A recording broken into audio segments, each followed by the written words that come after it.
Hello दोस्तों, कैसे हैं आप लोग? दोस्तों हमने क्लास 6 की हिस्ट्री फिनिश कर चुके हैं और सारे चैप्टर इसके कंप्लीट हो चुके हैं। इसके आप वीडियो देख सकते हैं दोस्तों।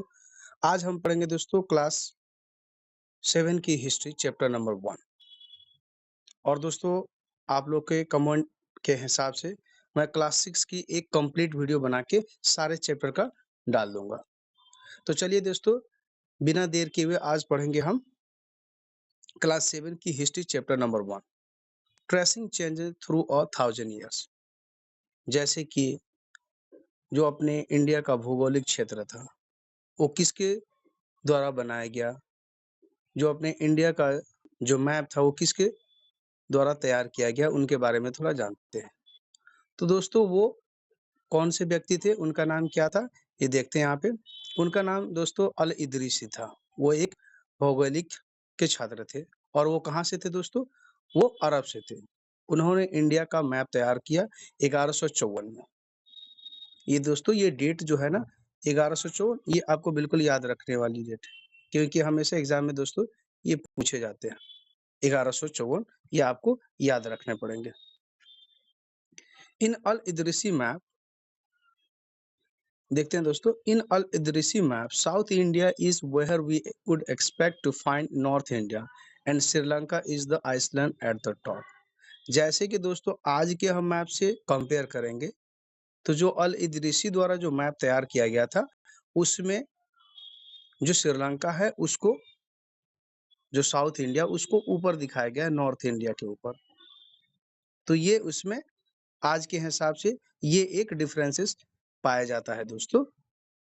जैसे कि आज के जो साउथ इंडियन है, जो श्रीलंका है वो ऑन द टॉप पाया जाएगा नॉर्थ इंडिया के जगह पे आज के मैप के द्वारा, जो अल इदरिसी ने 1154 में तैयार किए थे।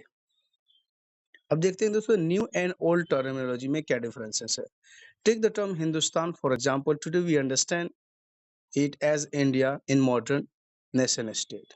जैसे कि हम हिंदुस्तान जो शब्द है दोस्तों इसका उदाहरण ले सकते हैं। जैसे हम हिंदुस्तान से आज क्या समझते, अपने हिंदुस्तान अपने एक नेशन जो हमारा देश है उसके बारे में समझते, लेकिन उस जमाने में और उनके टर्मिनोलॉजी के हिसाब से ये एक शब्द देश के हिसाब से नहीं लिया जाता था। ये एक एरिया था जहाँ पे लोग रहते थे, उनको हिंदुस्तान के शब्द से जाना जाता था। यहाँ वहाँ के बसिंदे थे, उनको हिंदुस्तान के नाम से जाना जाता था।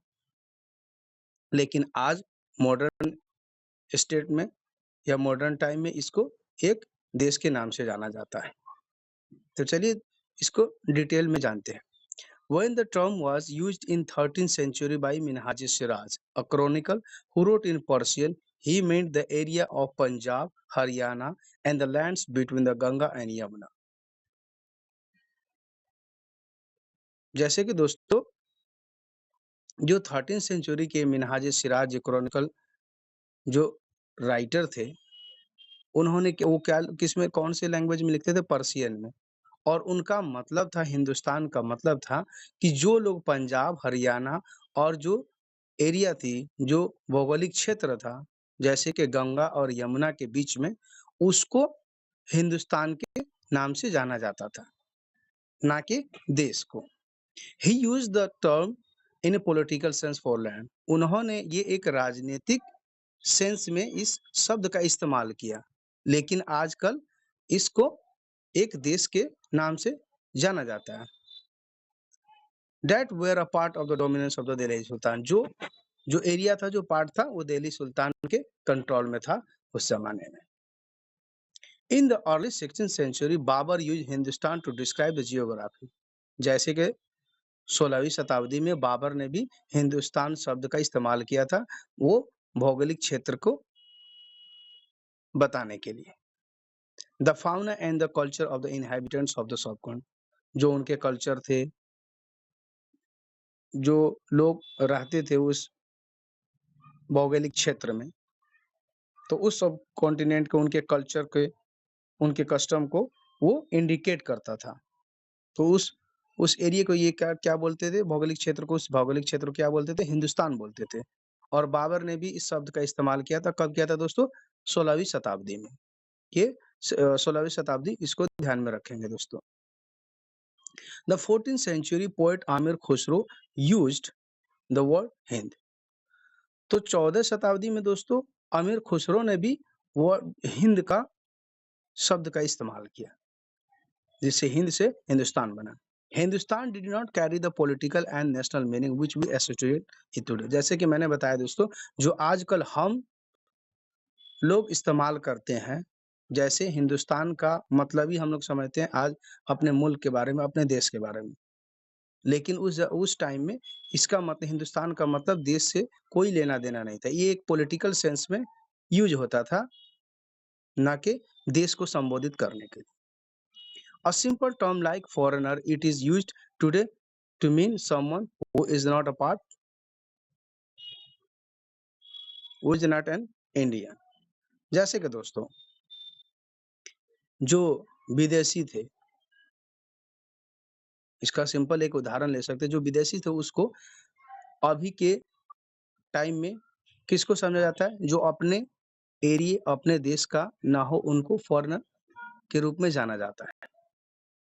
तो चलिए दोस्तों, एक जो जो अल इदरीसी ने मैप तैयार किया था, उसके बारे में थोड़े से जान लेते हैं दोस्तों। जैसे कि ये मैप किनके द्वारा तैयार किया था दोस्तों? ये मैप तैयार किया गया था अल इदरीसी, अल इदरीसी, ऋषि, अल इदरीसी द्वारा। कितने में दोस्तों? 1154 में। इसको ध्यान रखेंगे दोस्तों, 1154 में इसको तैयार किया गया था। और दोस्तों देखते हैं इसमें चेंजेस क्या है जो आज के मैप में हम देखते हैं। जैसे जो ये एरिया है दोस्तों, ये जो श्रीलंका है, ये ऑन द टॉप दिखाया गया जा रहा है। ये जहाँ पे जो नॉर्थ इंडिया है, जैसे आज हम माने तो दोस्तों ये नॉर्थ, नीचे का जो साइड है जो साउथ, ये दोस्तों ईस्ट है और ये वेस्ट है। तो इसमें जस्ट ऑपोजिट दिखाया गया है जो आज के मैप है, उसके अकॉर्डिंग बिल्कुल अलग दिखा है। साउथ को टॉप पे दिखाया गया है, ये है दोस्तों जो साउथ है, इसको टॉप पे दिखाया गया है, और जो नॉर्थ है, उनको डाउन दिखाया गया है दोस्तों। तो ये चेंजेज है दोस्तों, इसको ध्यान में रखें। और इस मैप से आपको बिल्कुल समझ में आ गया होगा दोस्तों कि क्या चेंजेस। तो चलिए फॉरेनर के बारे में भी दोस्तों थोड़ा जान लेते हैं। तो फॉरेनर उसको, जैसे कि मैंने थोड़ा सा डिटेल किया था अभी, कि जो फॉरेनर उसको समझा जाता था जो उस पार्ट के, जो उस एरिया के नहीं थे, और आज जो हम समझते हैं जो मतलब अपने एरिया, अपने देश से अलग हो, उसको फॉरेनर बोला जाता है। तो चलिए डिटेल में जानते हैं। In the medieval period a foreigner was any stranger who appeared say in a given village, someone who was not a part of the society or culture। तो उस टाइम में जो फॉरेनर किसको बोलते थे, या जिसको फारसी में अजनबी बोलते हैं, अजनबी किसको बोलते थे? जो उस एरिया से बिलॉन्ग नहीं करता था, जो उस सोसाइटी से बिलॉन्ग नहीं करता, उनको फॉरेनर बोला जाता है। लेकिन आज के टाइम पीरियड में फॉरेनर इसको बोला जाता है जो अपने देश का ना हो, जो विदेशी है उनको फॉरेनर बोला जाता है। लेकिन उस टाइम में क्या फॉरेनर किनको बोले जाते थे? जो उस सोसाइटी का ना हो, जो उस गाँव के ना हो, जो उस सोसाइटी या कल्चर से बिलॉन्ग ना करता हो, उनको अजनबी या फॉरेनर बोला जाता था। तो हिंदी में क्या इसको बोलते हैं? इन हिंदी द टर्म परदेशी, परदेशी में परदेशी बोला जाता था, और पर्शियन में इसको अजनबी बोला जाता था दोस्तों। But two peasants living in the same village they are not a foreigner to each other. लेकिन दोस्तों जो दो किसान होते थे जो सेम गांव में रहते थे, तो एक दूसरे के लिए क्या होते थे? वो अजनबी नहीं होते थे। Even they have may have had different religious और कास्ट बैकग्राउंड। यहाँ तक कि दोस्तों जो एक ही गांव में रहते थे, लेकिन उनका धर्म, जाति, कल्चर अलग हो, लेकिन फिर भी वो एक दूसरे के लिए अजनबी या फॉरेनर नहीं होते थे। चलिए दोस्तों मैन्युस्क्रिप्ट के बारे में जानते हैं। Manuscript were collected by wealthy people, rulers, monasteries and temples. तो जो मैन्युस्क्रिप्ट होता था, जो जो छोटे-छोटे ब्रीफ लिखे जाते थे, या किसी वर्च या पेड़ के पत्तों पे या किसी पे लिखा जाता है मैन्युस्क्रिप्ट, तो ये किनके द्वारा कलेक्टेड और किनके द्वारा ये प्रिज़र्व किया जाता था दोस्तों? जो बड़े-बड़े उस टाइम में अमीर हुआ करते थे, जो शासक थे और जो मठ मंदिर में होता था, उसमें इसको कलेक्ट करके रखा जाता था दोस्तों और इसमें प्रिज़र्व होता था, बचा के इसमें रखा जाता था। They were placed in a library and archive. उनको कहाँ पे रखा जाता था दोस्तों? जैसे कि लाइब्रेरी हो गया, जो आर्चिव हो गया, उसमें उसको रखा जाता था। There was no painting press in those days, so scribes copied manuscript by hand. उस ज़माने में दोस्तों जो प्रिंटिंग प्रेस था वो नहीं होता था। तो कोई भी इन्फॉर्मेशन को हाथों द्वारा मैन्युस्क्रिप्ट को कॉपी को लिखा जाता था और हाथों द्वारा उसको तैयार किया जाता था। क्योंकि उस टाइम इतना ज़माना एडवांस था नहीं दोस्तों, तो इसलिए प्रिंटिंग प्रेस के नहीं था जिससे वो दूसरा उसका कॉपी तैयार कर सके, इसलिए बाय हैंड भी उसको तैयार किया जाता था। इसके जो अलदृश्य हैं उनके इमेज देख के हम उसके बारे में भी चर्चा करेंगे जो नीचे दिया गया है दोस्तों, तो वहाँ से हम लोग और क्लियरली इसको समझ लेंगे। चलिए और देखते हैं नीचे में क्या डिटेल्स हैं। The 14th century chronicle Ziauddin Barani who wrote a chronicle first in 1356 and another version 2 years later। तो जो दोस्तों 14वीं सेंचुरी के जो क्रॉनिकल जियाउद्दीन बर्नी थे, उन्होंने 2 क्रॉनिकल लिखे, जो किताबें लिखी उन्होंने 2 वर्ज़न लिखे। एक जो पहला उनका वर्ज़न था तो जो 1356 में पब्लिश्ड हुआ था और जो दूसरा वर्ज़न था वो 2 साल बाद पब्लिश हुआ। Between 700 and 1715 variety of development that occur over the period। तो दोस्तों हम इस जो मिडिवल हिस्ट्री है, जो कि हम चैप्टर 1 से शुरू कर रहे हैं, इनमें जो टाइम पीरियड है 700 से लेके 1750 तक की वैरायटी बहुत से विकास, बहुत से चेंजेस हुए हैं, उनके बारे में डिटेल में हम जानेंगे दोस्तों और इनके बारे में हम पढ़ेंगे। आगे चैप्टर चेंज होते रहेंगे और इसके बारे में बहुत से चेंजेस हम धीरे-धीरे जानते जाएँगे और पढ़ते जाएँगे दोस्तों। अब दोस्तों कंपेयर करते हैं जो अल इदरीसी द्वारा जो मैप उन्होंने बनाया था, उससे और जो आज का है, जो कोई और जियोग्राफी करते हैं, उन्होंने बनाया, उनके थ्रू कंपेयर करके देखते हैं। तो जैसे ये है जो अभी जो हमारा जो मॉडर्न मैप है उसके थ्रू समझते हैं दोस्तों। तो जैसे कि ये एरिया आप जैसे दोस्तों देख रहे हैं, ये जो एरिया है, ये और जैसे कि ऊपर में दे रखा है दोस्तों, तो ये आज से हम कंपेयर कर सकते हैं। ये हुआ श्रीलंका दोस्तों, जो ये छोटा पार्ट है, जो ये श्रीलंका है, ठीक है दोस्तों? और ये जो अल इदरीसी ने बनाया था तो इस जो श्रीलंका था इसको ऑन द टॉप रखा था, यहाँ पे रखा था दोस्तों। तो यही इनमें डिफरेंसेस है और ये जो आज के जो हमारे मैप है इससे हूबहू बिल्कुल मिलता है और ये एक्यूरेट माना जाता है दोस्तों। तो ये इनमें चेंजेज़ है दोस्तों।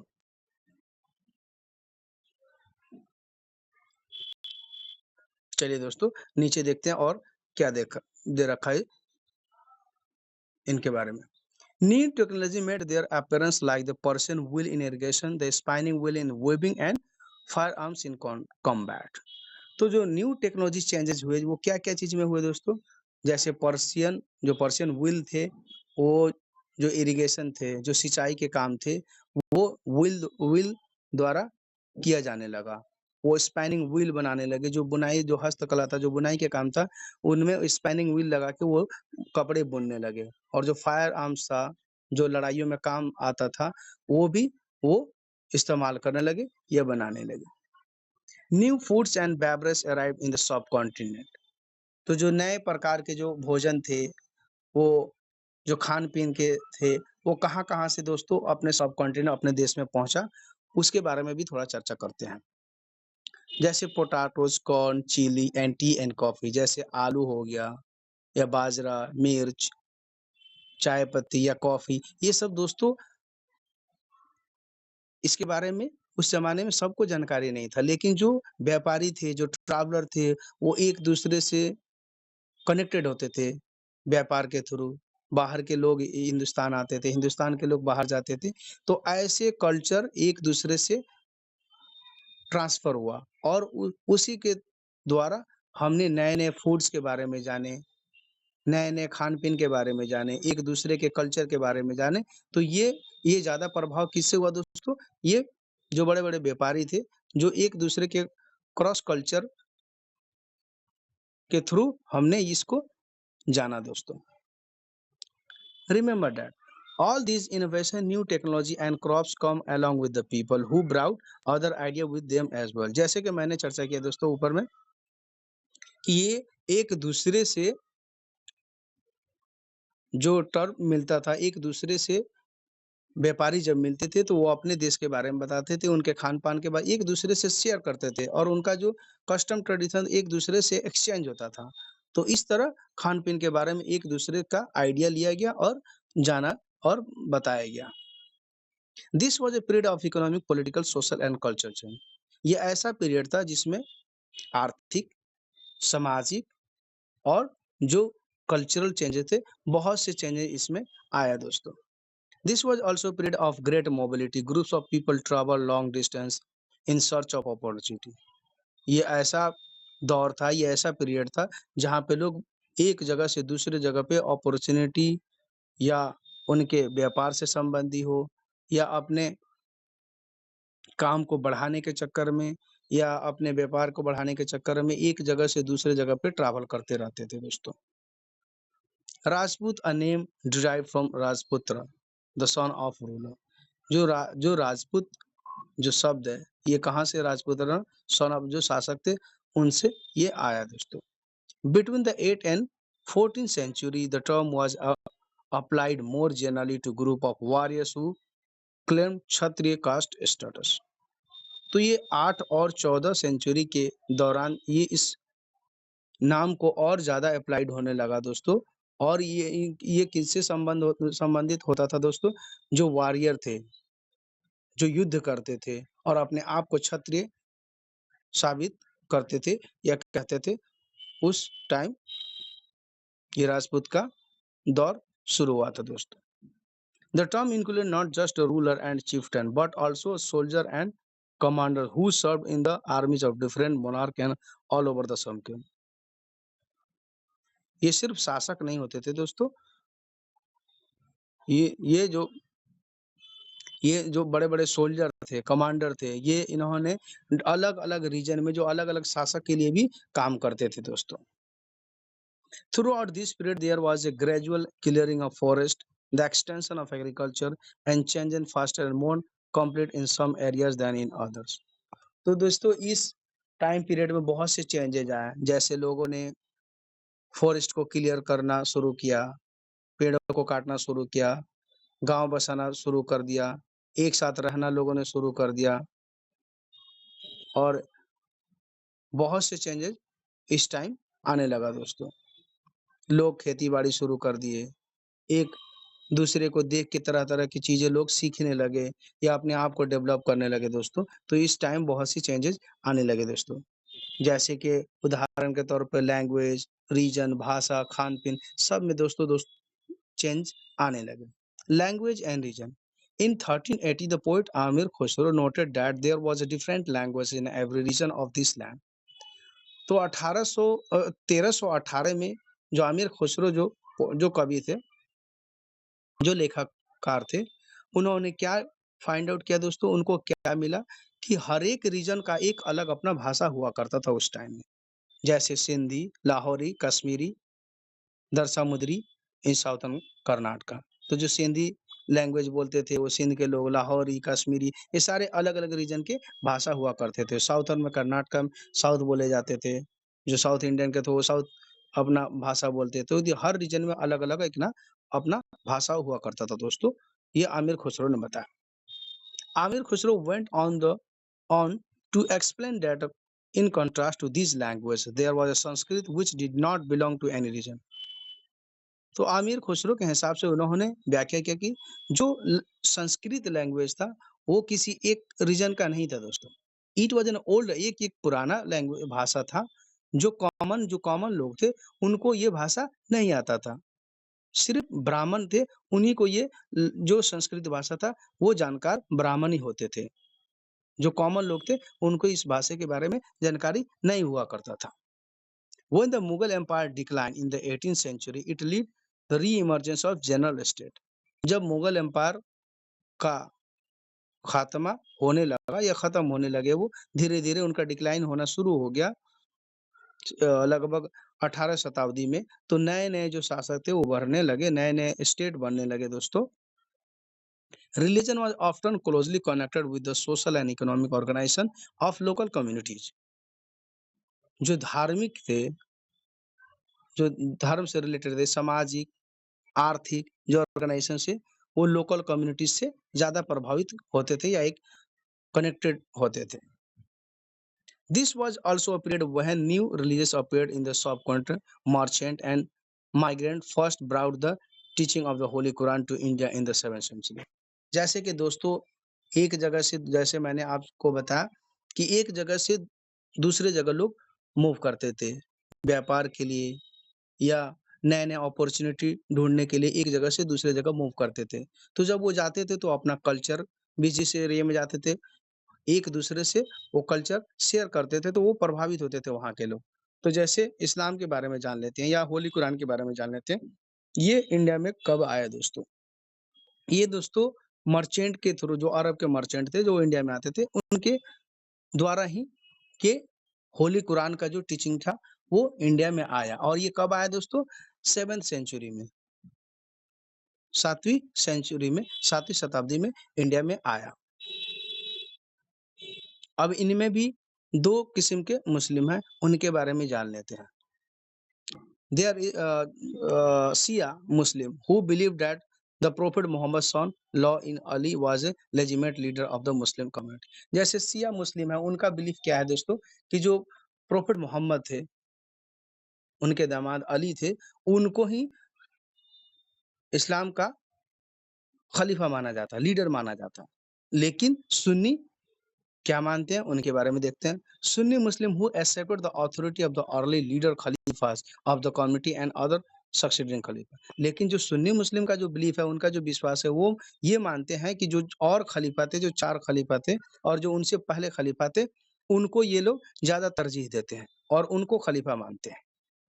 ठीक है दोस्तों? तो ये शिया और सुन्नी मुस्लिमों में फ़र्क है दोस्तों। In the middle of the 19th century, British historian divided the history of the India into 3 periods. तो 19th सेंचुरी के बीच में जैसे जो ब्रिटिश हिस्टोरियन थे, जो ब्रिटिश के इतिहासकार थे, उन्होंने इतिहास को 3 भागों में बाँट दिया दोस्तों। जैसे हिंदू, मुस्लिम एंड ब्रिटिश। जैसे हिंदू हिस्ट्री, मुस्लिम हिस्ट्री, ब्रिटिश। तो ये 3 भागों में बाँट दिया गया और ये किनके द्वारा बाँटा गया? जो जेम्स मिल थे, उनके द्वारा बाँटा गया। और कब बाँटा गया? 1817 में। तो दोस्तों ये काफ़ी ध्यान देने वाली, ये जो मैंने लिख रखा है, ये बहुत ही इम्पोर्टेंट है चीज़। ये बहुत ही इम्पोर्टेंट है दोस्तों, इसको आप ध्यान से याद कर लेंगे। किनके द्वारा किसने बाँटा? जेम्स मिल ने। और कब बाँटा दोस्तों? 1817 में। जैसे हिंदू, मुस्लिम एंड ब्रिटिश। ये उन्होंने डिवाइड किया हिस्ट्री को। जैसे कि आज हम पढ़ते हैं एंशिएंट, मिडाइवल और मॉडर्न।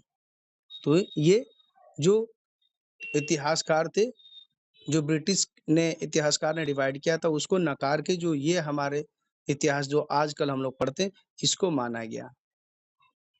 ठीक है दोस्तों? Hunter gatherers early farmers, people living in the town and village and early empires and kingdom. जो उस टाइम के हंटर थे, जो जानवरों को मार के अपना भोजन यापन करते थे, और जो फार्मर थे, जो किसान थे, वो टाउन और शहर में रहने लगे, और जो बड़े-बड़े शासक थे और राजा थे, वो रहना शुरू कर दिए और गाँव में अपना बसोबास करने लगे।